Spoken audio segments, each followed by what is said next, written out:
मध्य प्रदेश के मुख्यमंत्री राजेंद्र शुक्ल का एक बयान आया जबलपुर में कि कांग्रेस ने कई बार संविधान की धज्जियां उड़ाई है, कांग्रेस संविधान का ढोंग कर रही है। देखिए, इन्हीं के जब चुनाव थे लोकसभा के, इन्हीं के सांसद कई लोगों ने कहा कि 400 पार आएंगे, हम संविधान को बदलेंगे। तो कांग्रेस पार्टी किसी सांसद ने तो कहा नहीं, किसी नेता ने। रही बात, मैं एक सामान्य सी बात कहना चाहता हूँ कि संविधान के अंदर हर व्यक्ति को अपनी बात रखने, अभिव्यक्ति करने की एक वो है, स्वतंत्रता है। लेकिन भारतीय जनता पार्टी अगर कोई धरना प्रदर्शन करना चाहता, उस पर भी केस दर्ज करना चाहती। संविधान में जब हर व्यक्ति को अधिकार है कि शांतिपूर्वक धरना कर सकता, तो क्यों आप उसके अंदर आईपीसी के अंदर उसमें छेड़छाड़ कर रहे हो? क्यों आईपीसी की धाराओं में आप बदलाव कर रहे हैं? तो मैं समझता हूँ कि संविधान के माध्यम को ये बदलना चाहते संविधान को, और भारतीय कांग्रेस पार्टी नहीं बदलना चाहती।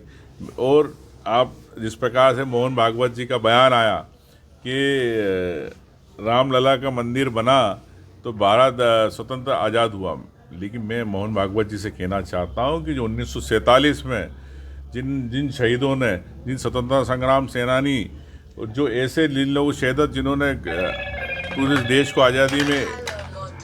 आज़ादी को स्वतंत्र कराने में अपनी भूमिका है, क्या उनका अपमान नहीं है? क्या मोहन भागवत जी को तत्काल इस पर माफ़ी नहीं मांगना चाहिए? मैं कहना चाहता हूँ कि हम भी ठीक है, भगवान राम का हम आस्था रखते हैं, लेकिन इस प्रकार से आप स्वतंत्रता सेनानी जिन शहीदों ने इस देश को आज़ाद कराने में अपनी भूमिका, उनका अपमान नहीं कर सकते। आरएसएस जिस प्रकार से बातें करती है, तो निश्चित तौर से ये एक सांप्रदायिकता की बातें करती है, हिटलर शाही की बात करती है। एक साल के कार्यकाल को क्या बोलेंगे? बीजेपी कार्यकाल, आप प्रतिपक्ष के नेता हैं, क्या मानते हैं, आपकी नजरिया क्या है? देखिए, एक साल के अंदर जो सरकार का रवैया रहा, मौन रहा, वो मैं तो कहता हूँ मोहन यादव जी मौन है, क्योंकि ना वो 3000 की महिलाओं की लाडली बहना की बात करते हैं, और इनकी सरकार की, इनकी मंत्री जवाब देती है कि हम 12.5 से ऊपर नहीं बढ़ा रहे। तो ये कथनी और करनी पता चलती। आपने कहा था कि हम गेहूं और धान की खरीदी के समर्थन मूल्य पैसे देंगे 3100-2700 रुपये, आपने क्यों नहीं दिए?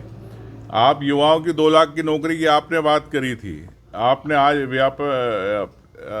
पीएससी के छात्र, लाखों छात्र आज अपनी मांग के लिए धरने में बैठे, उनकी मांगें पूरी क्यों नहीं की जा रही? क्यों उनको परीक्षाएं, आप उनको किताबें, आप उनकी प्रश्न उत्तर पुस्तिका क्यों नहीं उनको दिखाई जाती? क्यों उनके इंटरव्यू की रिकॉर्डिंग नहीं कराई जाती? आज किसान परेशान है, किसान को खाद को लेके। खाद आप हमेशा कहते रहे, जब किसान को खाद की आवश्यकता थी कि खाद मिले, कई जगह चक्का जाम हुए, हड़तालें हुई, लेकिन यूक्रेन का बहाना करते रहे।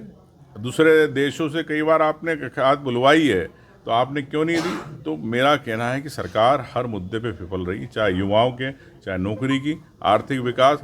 बड़े बड़े आपने इन्वेस्टर मीट तो करी, लेकिन यहाँ पर क्या आर्थिक रूप से मध्य प्रदेश संपन्न हुआ? बताएं मुख्यमंत्री जी, भारतीय जनता पार्टी सरकार। पीसीसी अध्यक्ष हैं जीतू पटवारी जी, ऐसा कहा जाता है कि समन्वय नहीं है वरिष्ठ नेताओं से, और जिस प्रकार से विपक्ष की भूमिका रहना चाहिए, कमजोर लग रही है कांग्रेस। देखिए, मुझे लगता है कि जिस प्रकार से विधानसभा चल रही है, और विधानसभा में हर मुद्दों को उठा रहे, पहले तो विधानसभा चलती नहीं थी, अब पूरे 5 दिन चल रही है। अगर 5 दिन का सत्र है, तो मैं समझता हूँ कि पूरे विधायक मिल के कांग्रेस पार्टी के साथ जनता की आवाज़ उठा रहे हैं, और पूरा संगठन और विधायक दल में पूरा समन्वय, ऐसी कोई बात नहीं। और अभी जय जय